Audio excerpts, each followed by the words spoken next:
Bien, bonjour, Philippe Géléoc, coach d'étudiants et de professionnels depuis bon nombre d'années maintenant. Alors, quand je dis coach, qu'est-ce que ça signifie? On peut s'interroger, se dire qu'est-ce qui fait concrètement en fait en tant que coach.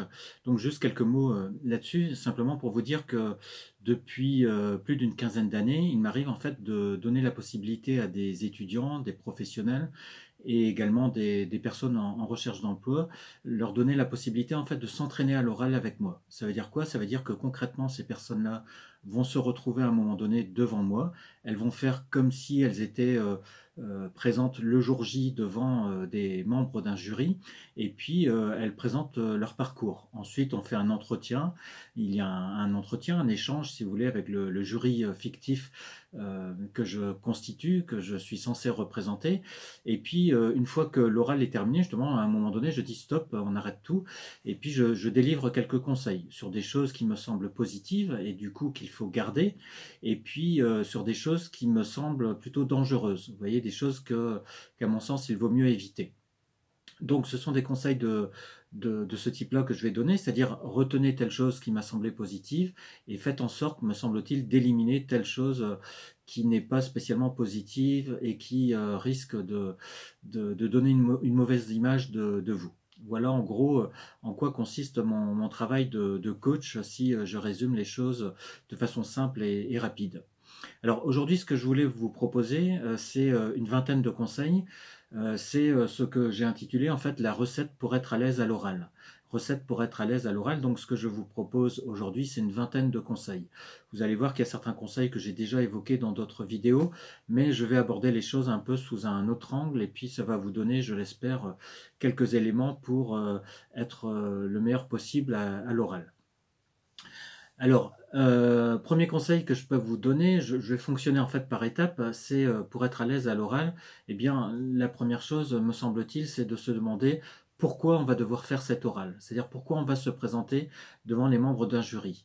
Alors, si c'est dans le cadre d'un concours, eh bien ça peut être le fait de se dire pourquoi je vais à cet oral, eh bien je vais à cet oral parce que j'envisage de décrocher tel concours, parce que j'envisage d'avoir une place dans la société, de gagner de l'argent à la fin du mois, de pouvoir partir en vacances, d'offrir des choses à mes familles, à ma famille, à mes proches, etc. Bref, trouvez votre pourquoi.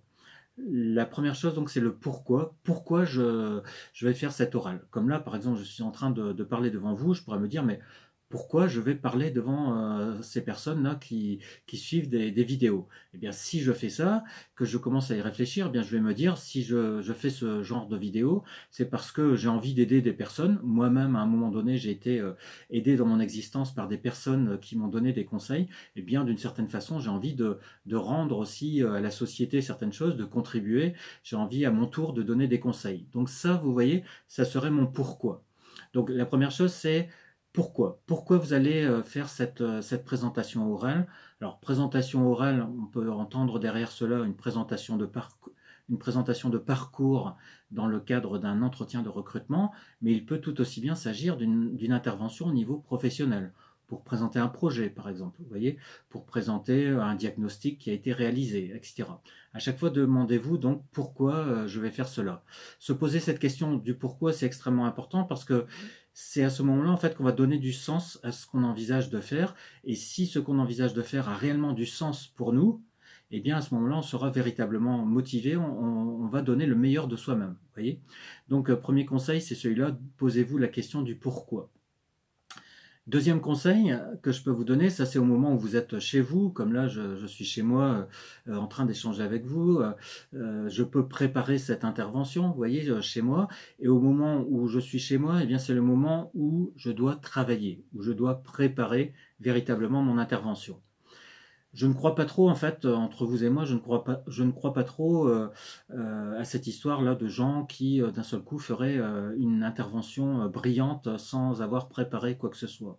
J'ai déjà vu des personnes qui arrivent sans avoir préparé quoi que ce soit, des étudiants, des professionnels en formation continue, des personnes qui sont en recherche d'emploi, et généralement, on peut dire que c'est pas loin quand même de la catastrophe.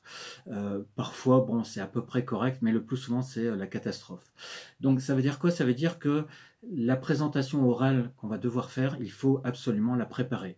la préparer, la préparer, la préparer. C'est un point sur lequel on aura l'occasion de revenir tout à l'heure. Troisième chose importante, me semble-t-il, c'est le fait de s'entraîner, justement. C'est-à-dire s'entraîner régulièrement. Tous les jours, par exemple, vous pouvez prendre ne serait-ce que 5 minutes pour mettre en route cette présentation de parcours. Pour commencer en disant, voilà, je me présente, je m'appelle Philippe Géléoc, 2 éléments essentiels dans mon parcours. Premièrement, tout ce qui a trait à la formation. Deuxièmement, ce qui a trait à mon parcours en termes d'expérience professionnelle, cette fois-ci. Eh bien, vous voyez, ça, quand je suis en train de parler comme ça, je peux le faire chez moi. Vous voyez, je peux m'entraîner maintes et maintes fois à faire ce type d'exercice. Pourquoi? Parce que à force de m'entraîner, eh bien, je vais prendre l'habitude de parler, c'est-à-dire ça, c'est une certaine fluidité qui va arriver aussi au niveau de votre discours. Il y a souvent des personnes que je rencontre à qui je fais passer un oral et puis qui ont du mal à voir les mots sortir de leur bouche. Vous voyez, on a du mal à les faire sortir. Eh bien, moi, je pense que c'est à force de s'entraîner, à force de parler, qu'on finit par être complètement dans l'élément du langage et puis qu'on se facilite la tâche. À force de prendre l'habitude de parler, eh bien, on finit justement par avoir cette habitude de parler. Donc, c'est une histoire simplement d'entraînement. Donc ça, c'est le troisième point, c'est l'entraînement. Donc entraînez-vous quand vous êtes chez vous. Et de ce point de vue-là, eh bien l'idéal, c'est soit ce que je suis en train de faire, c'est-à-dire avec un téléphone portable, par exemple, avec un système de caméra, peu importe, mais ça peut être, même si vous n'avez pas cet outil-là sur vous, il suffit en fait d'aller dans votre salle de bain. Je le dis souvent en plaisantant, mais ça n'est pas qu'une plaisanterie, c'est aller dans votre salle de bain. Pourquoi? Parce qu'il y aura une glace devant vous. Et vous allez vous voir notamment en termes de gestuelle. Est-ce que vous utilisez vos mains, etc. pour parler? C'est-à-dire pour, comme je le dis parfois, pour soutenir votre discours. Soutenir votre discours. Est-ce que vous faites ça? Est-ce que vous avez certains tics qui reviennent en termes de gestuelle? Vous voyez, parfois, je vois des personnes, par exemple, en vidéo sur YouTube, des personnes qui font tout le temps le même geste. Et alors ceci, et alors cela, et alors ceci, et alors cela. Et à chaque fois, c'est exactement la même gestuelle. Moi, j'ai tendance à penser qu'il vaut mieux avoir une gestuelle adaptée. Et donc, du coup, il faut s'entraîner devant la glace pour voir quel type de gestuelle on a. Si on est en train de parler d'un objectif, par exemple, qu'on vise, eh bien, il faut dire, voilà, je vise tel objectif. Ou nous avons visé dans le projet tel objectif. Et nous y sommes allés par étapes. Vous voyez? Donc là, c'est une gestuelle adaptée. Y aller par étapes. Ne serait-ce que, même si je tirais le son, si je dis nous y allons, vous voyez, juste avec la gestuelle, on sait que ça veut dire par étape. Donc cette gestuelle-là vient soutenir le discours. Et c'est pour ça que c'est important de s'entraîner à voir comment on parle, voilà, en termes de mots qui sortent de notre bouche, si vous voulez. Et puis aussi comment on utilise ou pas la gestuelle. Est-ce qu'on l'utilise ou pas de façon adaptée? Récemment, je rencontrais une personne qui utilisait la gestuelle, donc il y avait un côté extrêmement vivant, mais en même temps, c'est quelqu'un qui faisait plein de gestes dans tous les sens. Vous voyez? Et ça, évidemment, ça ne colle pas. C'est pour ça que je parle de gestuelle adaptée. Donc le conseil, là, le conseil numéro 3, c'est entraînez-vous. Et entraînez-vous où ça? Eh bien, ne serait-ce que dans votre salle de bain, parce que dans la salle de bain, en général, il y a une glace, il y a un miroir, et c'est la possibilité qu'on a du coup de voir comment on se présente concrètement. Et puis, lorsqu'il s'agit d'un portable, eh bien, l'avantage, c'est que vous pouvez revoir la vidéo par la suite, puis vous dire, ben, telle chose, ça colle, donc je garde, et puis par contre, telle autre chose, ça colle pas trop, donc ça, je prends, je mets à la poubelle. D'accord? Donc, entraînez-vous, entraînez-vous et entraînez-vous. Autre point, quatrième point, c'est la visualisation. C'est-à-dire que, imaginons par exemple que vous présentiez à un concours de cadre de la fonction publique par exemple, ou à un poste d'un certain niveau dans une entreprise privée, et que donc vous allez devoir y aller par exemple en costard-cravate, comme on dit, bien habillé, etc.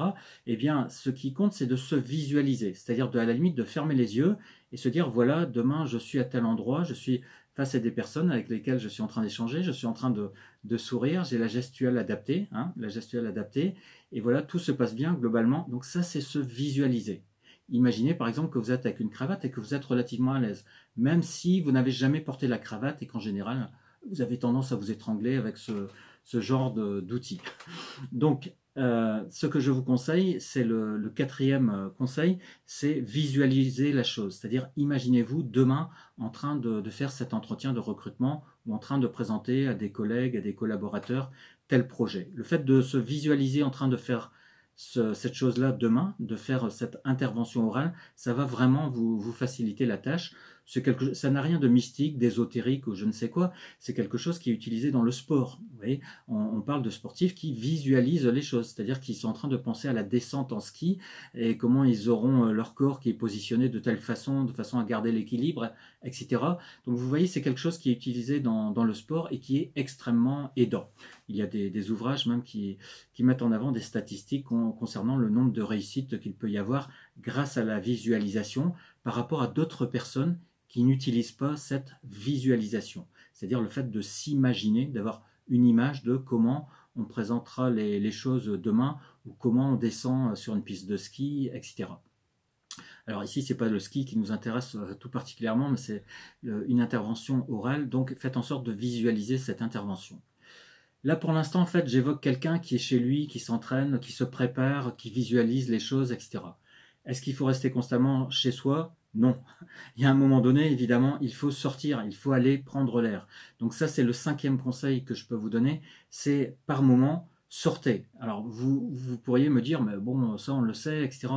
Oui, mais c'est extrêmement important, parce que je sais qu'il y a des personnes qui s'entraînent, qui passent un temps fou à s'entraîner, qui travaillent énormément. Vous voyez, d'un côté, il y a des personnes qui travaillent assez peu, qui font de l'improvisation totale, et ça donne une catastrophe. Et puis de l'autre, vous avez l'inverse, la personne perfectionniste qui ne va pas arrêter, qui va s'entraîner tous les jours, et puis qui va y passer des heures, etc., quitte à s'épuiser. Moi, je ne pense pas qu'il faut aller, évidemment, jusqu'à l'épuisement, parce que si vous arrivez complètement épuisé le jour J, c'est même pas la peine d'aller à cet endroit-là pour passer le concours, pour présenter le projet, parce que là, ça va faire un flop, ça va être également la catastrophe.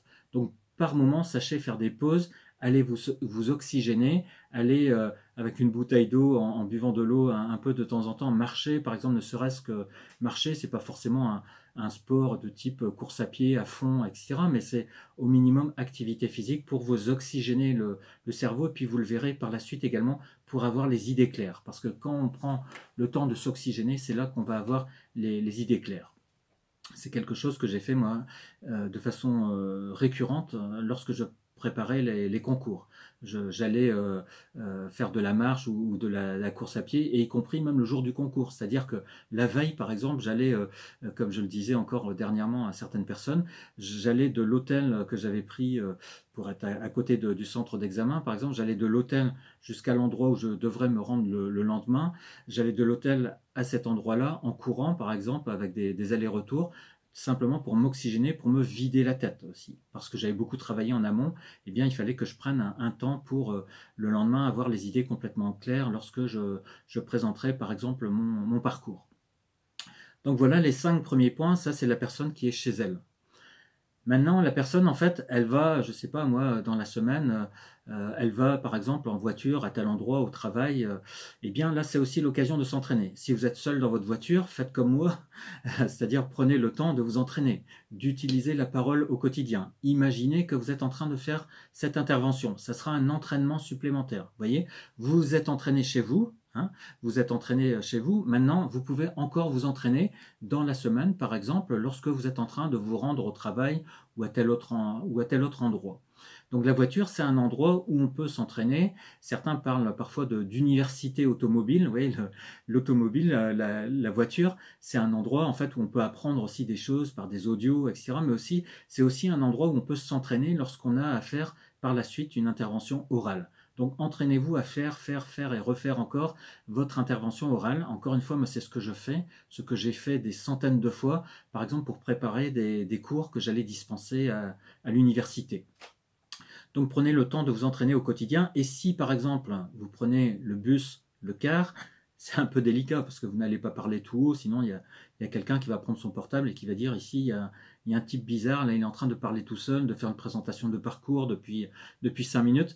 Donc évidemment c'est plus difficile à faire dans un car ou dans un bus, encore que vous pouvez très bien faire la chose dans votre tête. Parce qu'un peu comme la visualisation où on imagine des choses, qu'on est demain à tel endroit, etc., en train de faire cette intervention orale, et bien là aussi, il suffit dans sa tête de répéter cette intervention qu'on va faire.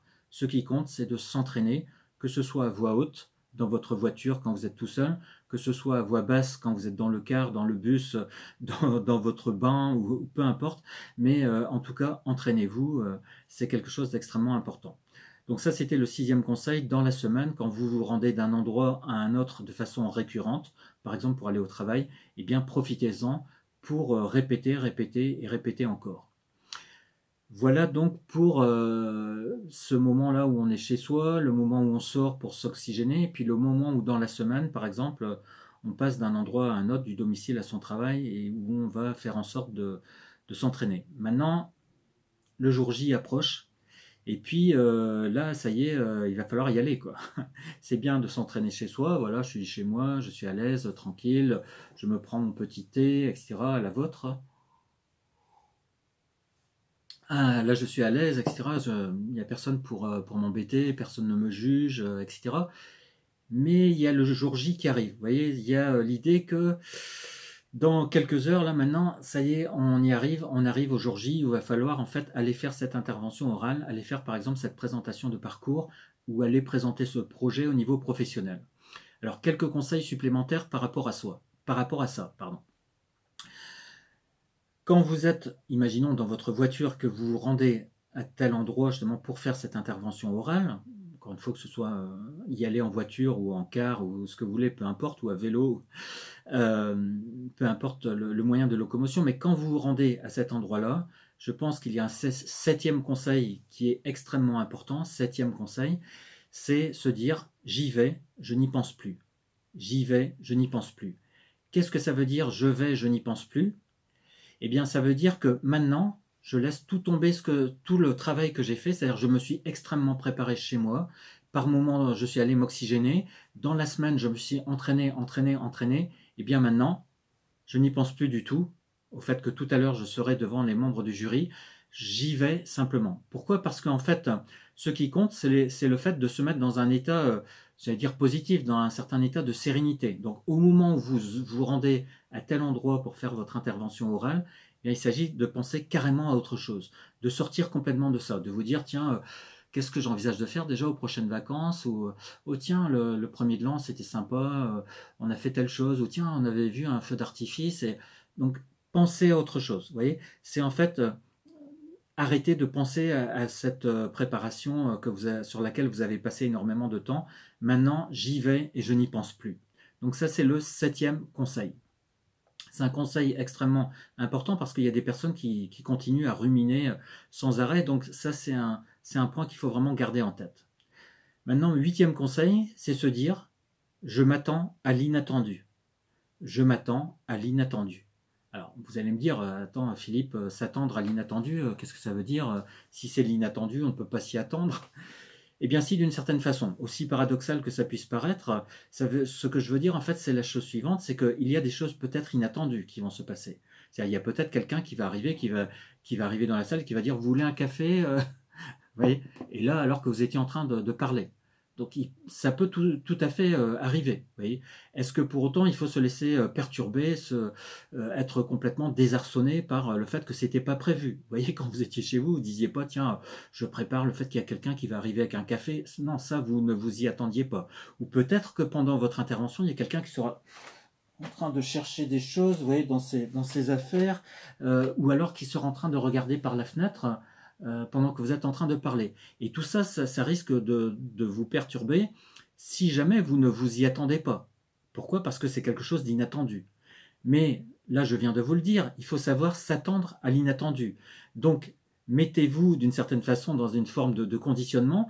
Dites-vous que quoi qu'il se passe, le but du jeu, c'est de rester imperturbable. Quoi qu'il se passe, je reste imperturbable. Et disant cela, je pense à une publicité qu'il y avait il y a de nombreuses années, certains n'étaient peut-être pas nés, une publicité qu'il y avait il y a pas mal d'années, c'était quelqu'un en fait qui mangeait un bout de chocolat, il craquait son chocolat, sa tablette de chocolat, il mangeait son chocolat et puis il adorait tellement ce chocolat que les 4 murs autour de lui tombaient, mais c'est pas grave, il restait rêveur, l'air rêveur, complètement dans le plaisir de manger son chocolat sans se rendre compte que les 4 murs étaient tombés. Et bien là, cette image-là me vient en tête parce que je pense qu'un oral, c'est ça. C'est-à-dire, quoi qu'il se passe, imaginons que le téléphone sonne, imaginons que quelqu'un soit en train de fouiller dans ses affaires, imaginons que quelqu'un d'autre regarde dehors pendant que vous êtes en train de parler, imaginons que quelqu'un vous pose une question bizarre, étrange, eh bien c'est pas grave, en fait, il faut savoir s'attendre à l'inattendu. Donc ça, c'est le conseil numéro 9, sachez pardon, le conseil numéro 8, sachez vous attendre à l'inattendu. Si vous avez fait ça, vous serez prêt à aborder n'importe quel type j'allais dire d'oral, ou en tout cas n'importe quel type de personne qui pourrait se présenter à vous, et puis peut-être par moment vous semblez être des personnes qui vont vous perturber. Là, vous ne serez pas du tout perturbé parce que vous êtes dans l'idée que vous ne vous laisserez pas perturber. D'accord? Donc, ce qui compte également, 9e conseil, c'est de se dire... J'ai hâte de voir quelle surprise on me réserve et en fait comment on va, dans les membres du jury par exemple, soutenir mon intervention orale. J'ai hâte de voir quelle surprise on me réserve, quel type de questions on va me poser. Donc là vous êtes en voiture, vous vous rendez à cet endroit-là où vous allez passer l'oral et puis c'est vous dire, en fait vous mettre dans la tête des choses comme ça, c'est vous dire tiens j'ai hâte de voir comment ça va se passer, quel type de questions on va me poser. Donc soit vous pensez à vos vacances et vous évacuez carrément le fait que vous allez vous présenter un oral, soit vous vous dites des choses de ce type-là, c'est-à-dire tiens quel type de questions on va me poser pour m'aider, pour me soutenir dans cet oral. On sait très bien que je serai pour partie stressé, mais je sais qu'il y a des personnes parmi les membres du jury qui vont être là pour me soutenir également. Donc j'ai hâte véritablement d'y aller. Donc c'est important aussi de se conditionner avec des réflexions, des remarques de ce type-là, des pensées en quelque sorte positives qu'on va avoir présentes à l'esprit. C'est mieux que des pensées du type « Oh là là, quelle sauce je vais te manger, oh, je suis sûr que ça va mal se passer, mais j'aurais dû passer plus de temps. » Ouais.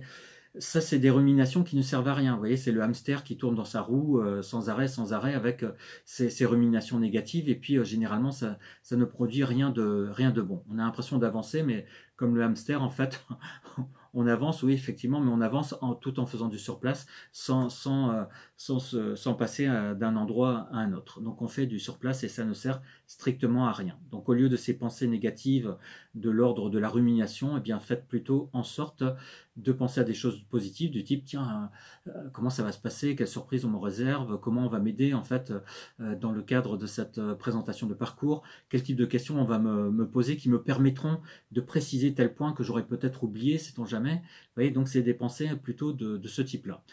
Et puis 10e conseil, c'est une invitation que je vous fais, c'est vous inviter à vous amuser.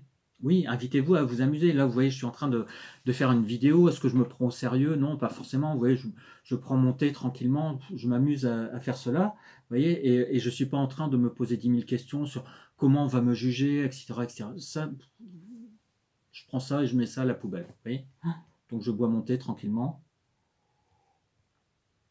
Et puis je continue à m'amuser, à échanger avec vous comme ça, et puis à me dire, tiens, je verrai quel type de commentaires il y a. Peut-être que ce sera des commentaires positifs, comme un commentaire là, que j'ai reçu au premier de l'an pour me remercier par rapport à ces conseils. Donc vous voyez, c'est se mettre dans un état d'esprit positif et puis se dire, tiens, je vais m'amuser à le faire.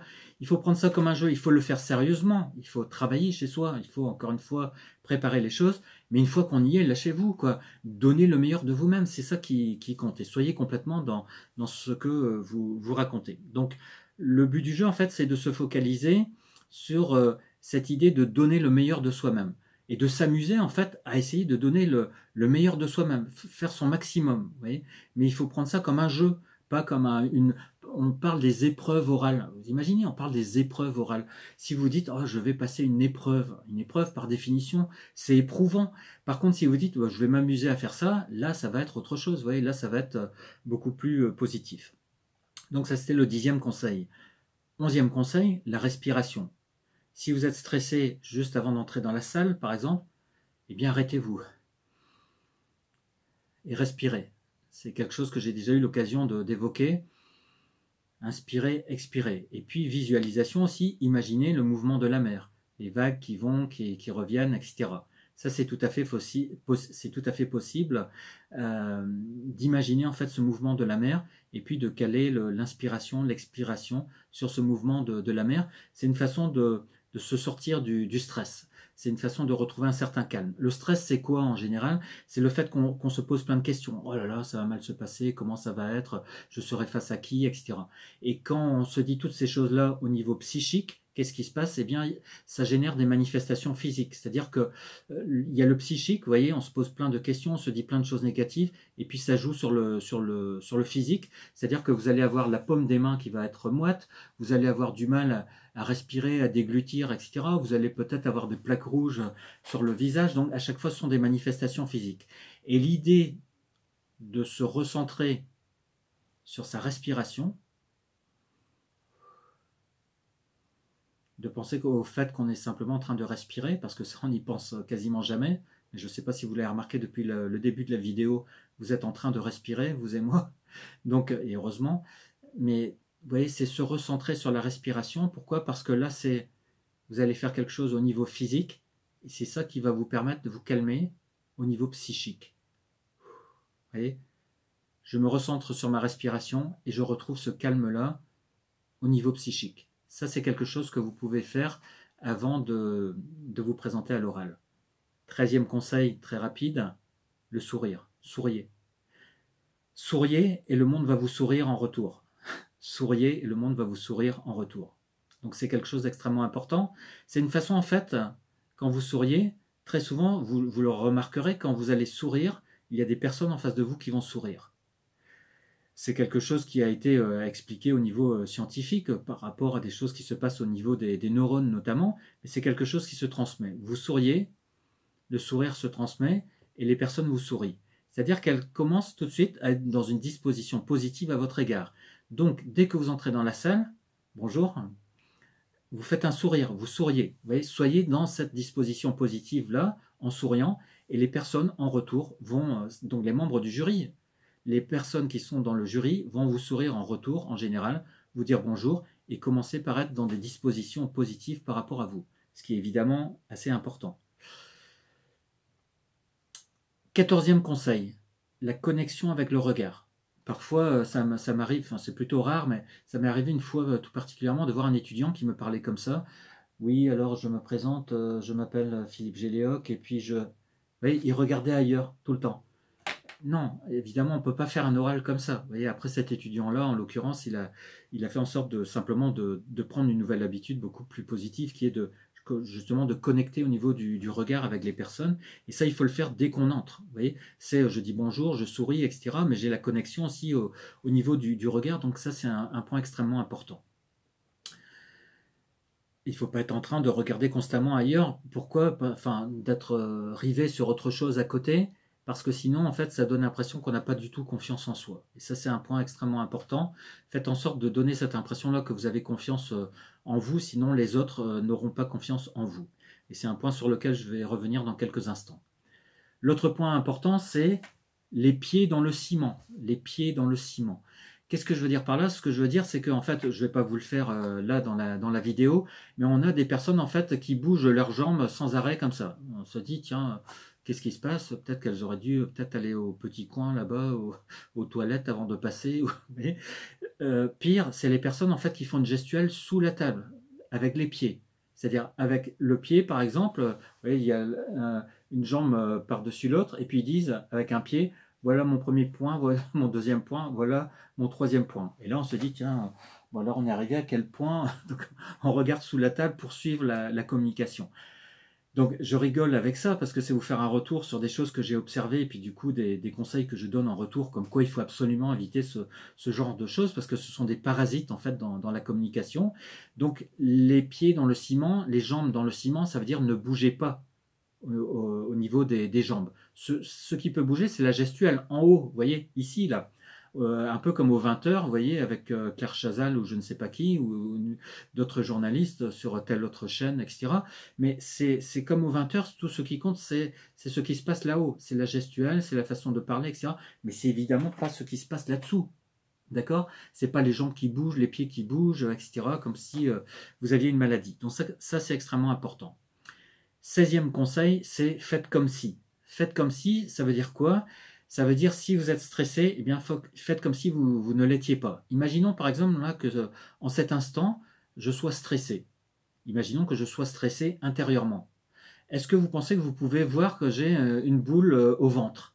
Est-ce que vous pensez que vous arriverez à voir que j'ai vraiment vous voyez, les choses qui sont en train de gargouiller dans mon ventre, etc. Est-ce que vous allez voir ça? Évidemment que non, vous n'allez pas le voir. Vous voyez, donc on peut très bien être stressé intérieurement, mais ce qui compte, c'est de faire comme si on ne l'était pas. Et ce qui compte, évidemment, ce sont les apparences, c'est-à-dire ce que vous donnez à voir.